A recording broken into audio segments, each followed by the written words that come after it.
points that are located across the island.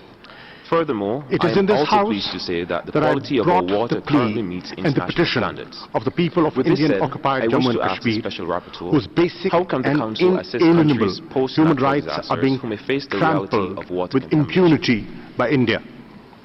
The people of this occupied land are suffering systematic and serial violations of their fundamental the Water freedoms. Supply and Sanitation For the last 6 weeks, over 8 million Kashmiris already in the clutches of decades-long Indian oppression have been virtually caged by illegal military occupation that has swelled in ranks within days from 700,000 to nearly a million troops. To support the to what end, I ask, Mr. President? The answer is obvious. Indeed, and it lays bare the real character of a country that pretends to be a bastion of democracy, federalism and secularism. For the last 6 weeks, India has transformed occupied Jammu and Kashmir into the largest prison on this planet, with virtually no access to basic amenities and means of communication. Shops are running short of supplies, hospitals of life-saving medicines, and the sick and wounded, many of them due to the direct and indiscriminate use of force by the Indian occupation forces, unable to access even emergency health services. For 6 weeks and counting, Kashmiri's political leadership of all shades has been held under house arrest, imprisoned and gagged. Over 6,000 people, political workers, activists, students and professionals have been arrested without due process of law.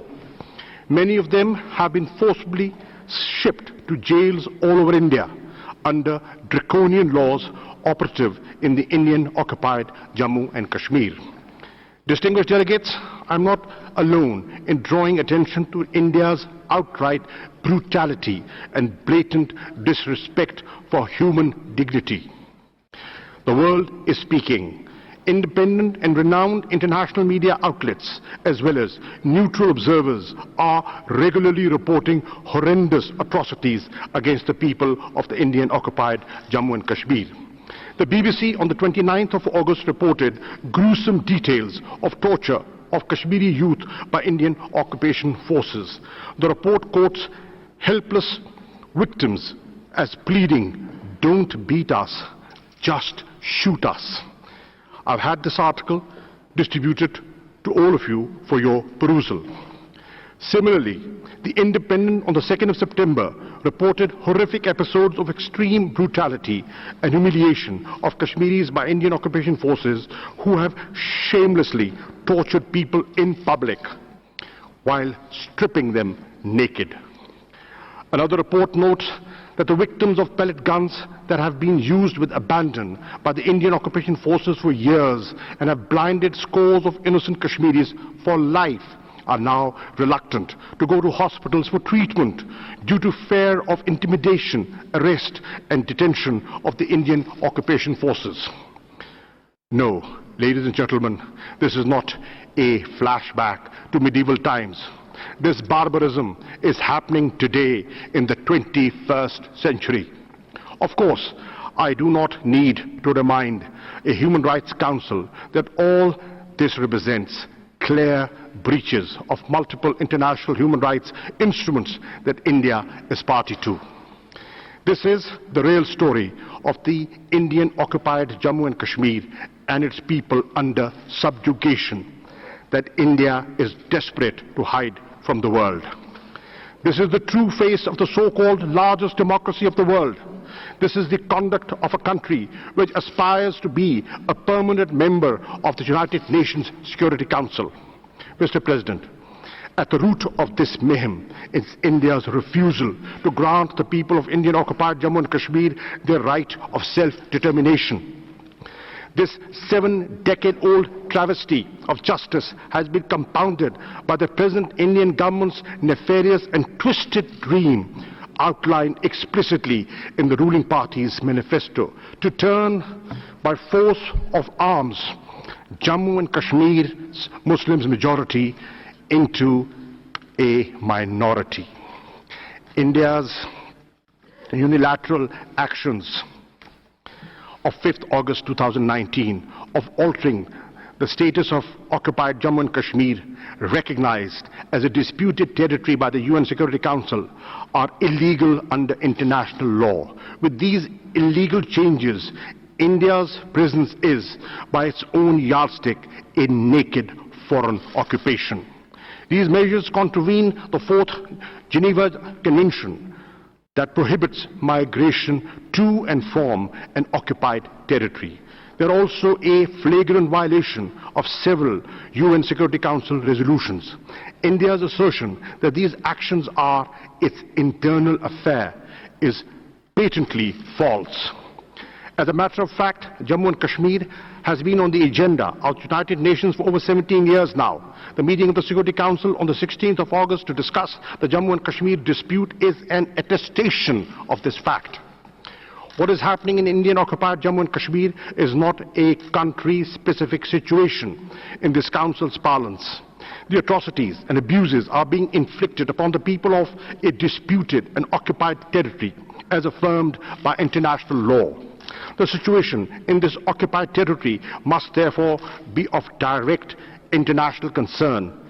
It is not and can never be an internal matter for India. Excellencies, the forlorn, traumatized towns, mountains, plains and valleys of Indian-occupied Jammu and Kashmir reverberate today, and with the grim reminders of Rwanda, Srebrenica, and the Rohingya and the pogrom of Gujarat. The people of Indian-occupied Jammu and Kashmir are apprehending the worst. Some have said that Kashmir echoes with the silence of the graveyard. Others contend that it is a lull before a storm. I shudder to mention the word genocide here, but I must. With respect to the Genocide Convention, the Kashmiri people in the occupied territory as a national, ethnic, racial and religious group of people face grave threats to their lives, way of living and livelihoods from a murderous, misogynistic and xenophobic regime. One international civil society organization based in the United States has already issued a genocide alert proclaiming that the situation in Indian-occupied Jammu and Kashmir has crossed the 10 stages of the genocidal process. Distinguished delegates, India's effort to hide its atrocities in the Indian-occupied Jammu and Kashmir by falsely labeling it terrorism and cross-border terrorism are shameless and indefensible. Pakistan has suggested a number of bilateral and multilateral mechanisms that would disprove India's self-serving claims. We have recently proposed to double the strength of the UN observers mission to monitor the line of control. India outrightly rejects all these proposals. I have every fear that India will once again resort to false flag operations and the use of the bogey of terrorism as a red herring to divert international opinion, even attack Pakistan.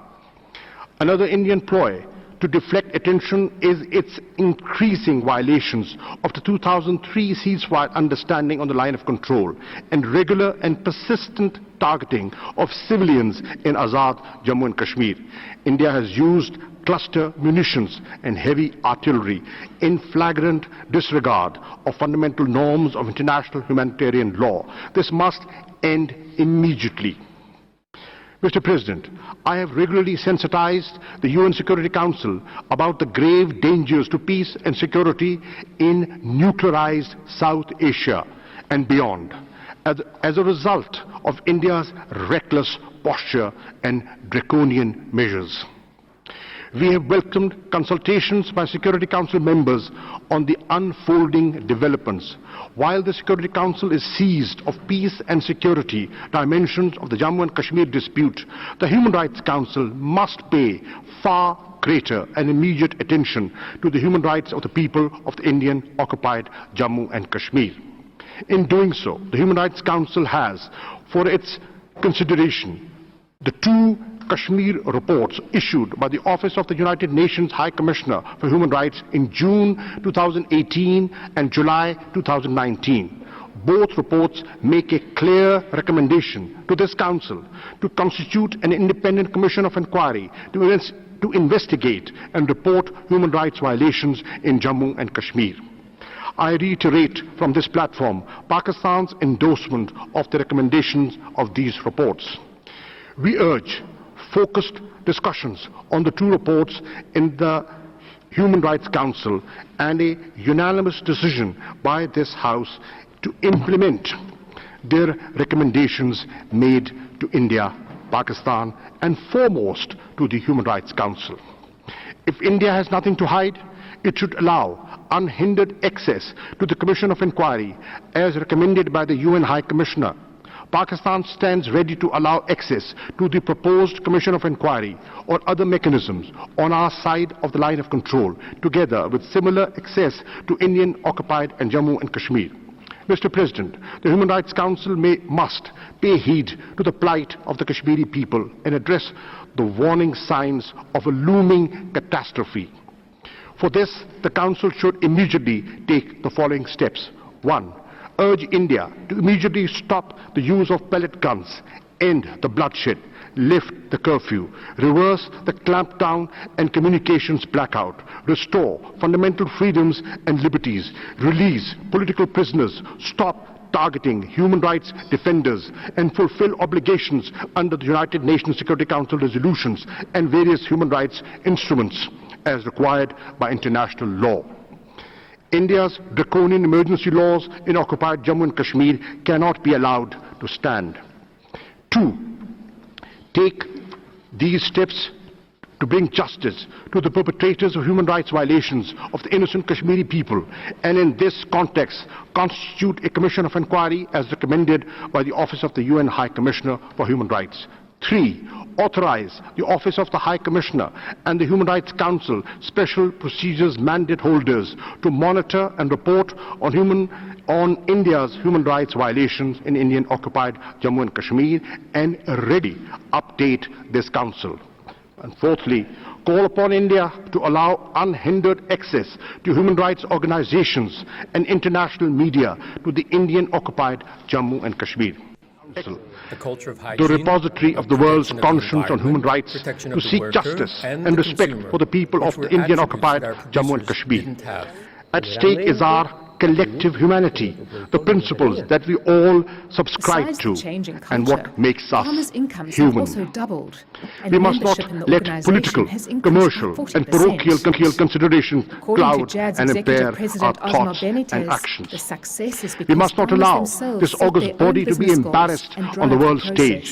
As a founding member of this Council, Pakistan feels morally and ethically bound to prevent this from occurring. But to do so, we must not remain indifferent to the tragedy that is unfolding before our eyes. We must act decisively and with conviction. Distinguished delegates, let us not forget that history is replete with failed, barbaric campaigns to wage demographic wars to change facts on the ground. India's attempt must fail, but this inevitability must occur without allowing the illegal Indian occupation forces to spill any more innocent blood. For 7 decades, the people of Indian-occupied Jammu and Kashmir have awaited implementation of the United Nations Security Council resolutions prescribing a plebiscite to honor their right to self-determination. History would be a most unforgiving judge if we fail yet again the people of this illegally occupied territory in their moment of greatest peril. Mr. President, let the world not forget the disastrous legacy of appeasement and the great cost of it to Europe. I invite everyone here to join us as we rise for justice. I thank you, Mr. President.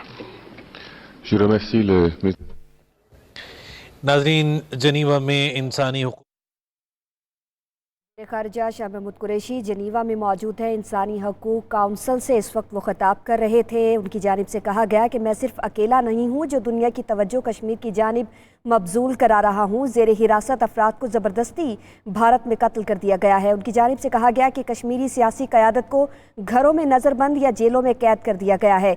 6000 से ज़ायद सियासी समाजी कारकुन और तलबा को हिरासत में रखा गया है। ये काउंसिल फौरी तौर पर भारत को पैलेट गन के इस्तेमाल से रोके। साथ ही साथ उन्होंने ये भी कहा कि कैदियों को फौरी तौर पर रिहा किया जाए। उन्होंने कहा कि मकबूजा कश्मीर में ना दुकानों पर अशियाए ज़रूरिया मुयस्सर हैं और ना अस्पतालों में अद्वियात, यहाँ तक कि अस्पतालों में इमरजेंसी सर्विस भी मुयस्सर नहीं है। उनका कहना था कि भारत का 5 अगस्त का यकतरफा फैसला अक़वाम मुत्तहिदा की करारदादों के खिलाफ है। ये दुनिया की नाम निहाद सबसे बड़ी जमहूरियत का असल चेहरा है। BBC ने तशद्दुद का शिकार कश्मीरियों पर खुसूसी रिपोर्ट दी है। पैलेट्स के शिकार कश्मीरियों को अस्पताल में इलाज की भी इजाज़त नहीं दी गई है, जबकि पिछले 6 हफ्तों से भारत ने मकबूजा कश्मीर को दुनिया का सबसे बड़ा कैद खाना बनाया हुआ है। उनकी जानिब से कहा गया है कि कश्मीरियों की तमाम सियासी क़यादत पाबंदे सलासल है। वज़ीर ख़ारिजा शाह महमूद कुरैशी का अक़वाम मुत्तहिदा की इंसानी हकूक़ काउंसिल के 42वें इजलास से खिताब।